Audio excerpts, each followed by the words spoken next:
Hello and welcome to Ableton Live. My name is Chris Domacic. Today we will be talking about a technique used in hip-hop. In this technique we're going to use a ready-made sample, in this case a hybrid guitar which I got from Looperman website, and we're going to create various trigger points from where we can trigger that sample. There are a number of ways to do this. One is using Simpler and in creating slices. You can also do that using a one-shot mode, and the other way is by creating slices from a warped and looped track, which is more convenient. We're going to explain this process. So we're back with our guitar sample, and we need to create a perfect loop. As you can see, it is not a perfect loop due to this empty area here, and so we need to create a loop out of that. So best way to do it first is to first warp it correctly, and once you warp it, then we can loop it. So if we put on our metronome and hear this song, hear the sample with the metronome on, we can hear that it's completely out of sync.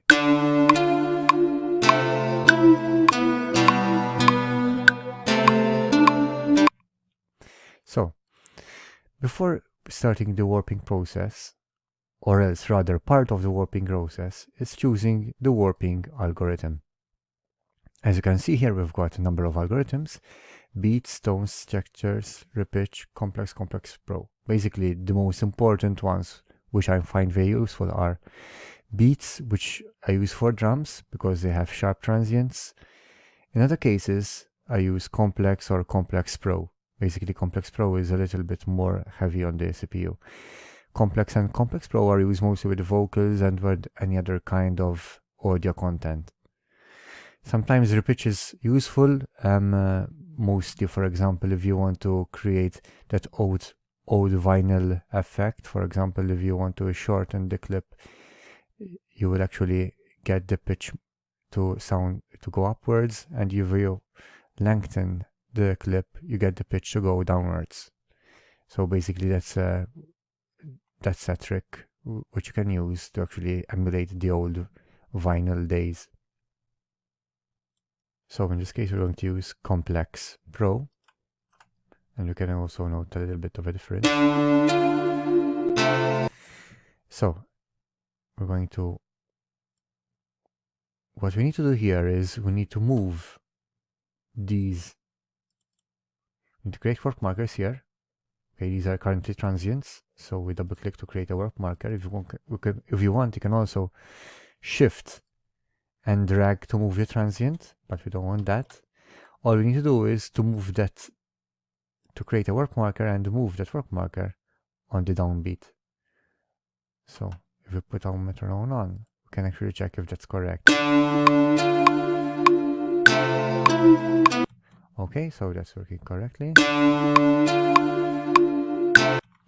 We need to do the same thing with the others.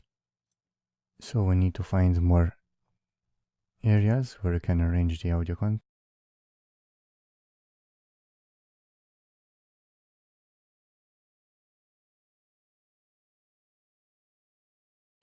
As you may note, what I'm doing is I'm finding the transients, the sharpest transients, like here, and I'm moving them to the downbeat.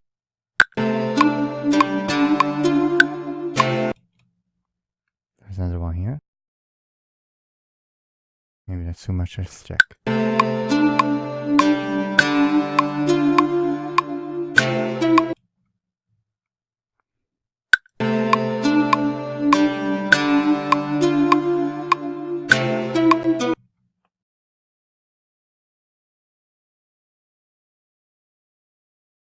So as you may note, this area here is a repeat of the first. So it's the loop stops here basically, as you may note. So what I'm going to do, I'm going to highlight this area, Control and L, and let's see this.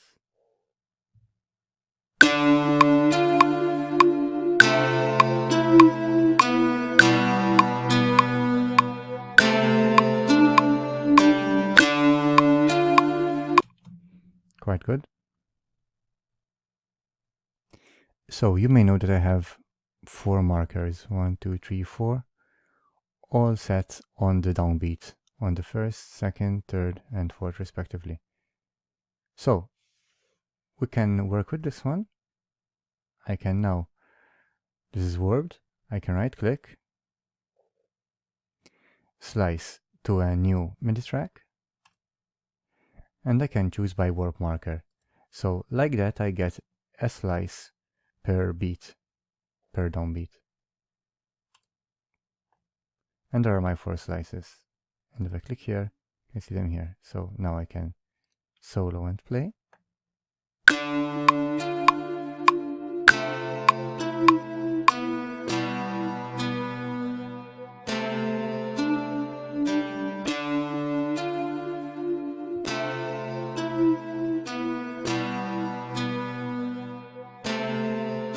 So it's quite good, eliminated those pops. So I can now use it to my liking. I can change direction of each.